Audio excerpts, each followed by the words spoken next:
প্যান্টের ব্যাক পার্টের প্রথম প্রসেস যেটা বলতে পারেন back pocket ruling. Back pocket ruling এটা বিভিন্ন ধরনের হতে পারে, সিঙ্গেল নিডল মেশিনে হতে পারে, ডবল নিডল মেশিনে হতে পারে, আবার লক স্টিচও হতে পারে, আবার চেইন স্টিচও হতে পারে, depend on buyer requirement or as per sample. এই রুলিংয়ের ক্ষেত্রে স্বাভাবিকভাবে আমরা প্রথম প্রসেসেই ইউজ করে থাকি।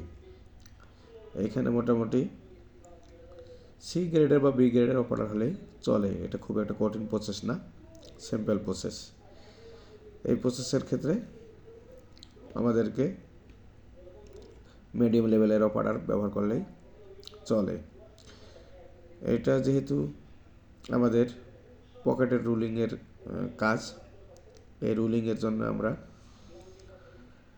প্রথমেই এটা একটা মেশিনে, প্লেন মেশিন বা ডবল নিডল মেশিন বা চেন স্টিচ মেশিন, চেন স্টিচের সিঙ্গেল নিডল হতে পারে, আবার ডবল নিডলের চেন স্টিচও হতে পারে as per sample or by requirement.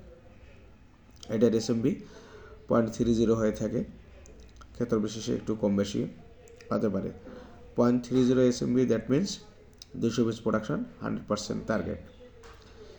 এটা অপারেটর বিশেষে 180 পিস বা 200 পিস বা 160 পিস করতে পারে, যেটাই পারুক। এটা হলো প্রথম প্রসেস।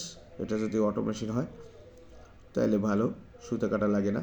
যদি ম্যানুয়াল মেশিন হয় তাহলে সুতা কাটার জন্য আবার এক্সট্রা টাইম লেগে যেতে পারে।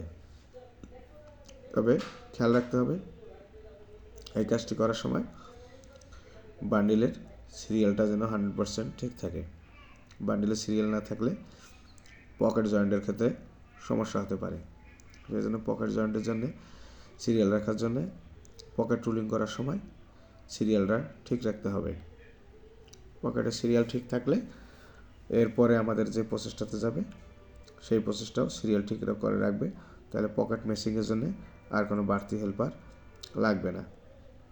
তবে কাজটা মোটামুটি বি গ্রেড বা সি গ্রেডের অপারেটররাই করতে পারে। এটা খুব একটা কঠিন কাজ না, আবার খুব একটা সহজ কাজও না, জাস্ট মিডিয়াম লেভেলের অপারেটর হলে হয়ে যায়। স্বাভাবিকভাবে আমাদের প্যান্টের এটা একটা কমন প্রসেস, এই প্রসেসটা থাকেই এবং থাকবেই। এই প্রসেসটা স্বাভাবিকভাবে শতকরা 2-1 প্রসেস আইটেমে থাকে না, ম্যাক্সিমাম আইটেমেই এই প্রসেসটা থাকে। ধন্যবাদ সবাইকে। তবে আমরা কাজ ছোট হোক বড় হোক, সেটার কোয়ালিটি অবশ্যই আমাদেরকে মেনটেন করতে হবে। কোয়ালিটি মেনটেন করার জন্য অবশ্যই আপনাকে এটার অনেক সময় মেজারমেন্ট থাকে, 1/4 থাকে, 3/16 থাকে, কিংবা তার বেশি কম বেশি হতে পারে।